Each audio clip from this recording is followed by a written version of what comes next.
things that come up within creative collaborations are often the things that will bite you in the ass the most.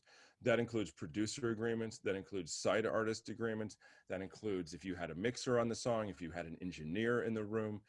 One of the things that will hurt you the most, if you have that moment, if you have a song and that song starts to explode, and there was three different producers on that song, three different artists on that. And there's an actual example. I have a client who was one of several artists that was on a song that exploded, and there was nothing in writing. And so as that song exploded, what happens to all those rights? What percentages did each person own? Now, they had been paying each other certain percentages through repost, but there wasn't, a written agreement that was articulating that. And so then people started pushing back.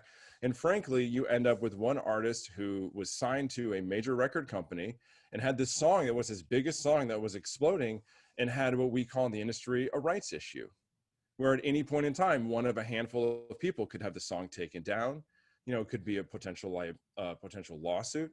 And so frankly, and it's really common, especially when you're starting out, you start out through collaboration. You start out just, a lot of times the thing that helps you get your foot in the door is you're on the right project at the right time. And I believe you were a student of mine when I had a client who was one of the co-writers in that song, I Spy, which of course ended up becoming, I think, a 6 times platinum song, and that was really the thing that helped launch his career. Now, when you are just buddies hanging out, working on stuff, you don't necessarily think of getting this in writing. What percentages you have, what happens if a license comes in, whose approvals are necessary for that sort of thing. Do we all own the master, or are we all just master participants revenue wise? And is it the primary artist who owns the master? All of those things are going to be incredibly relevant as a song explodes and as new opportunities come in.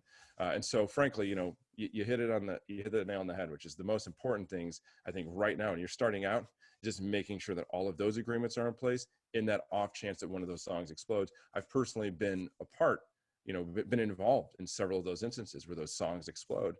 And trust me, when, for example, with Falling, if we had not had that buttoned up and that song exploded, it could have been a nightmare.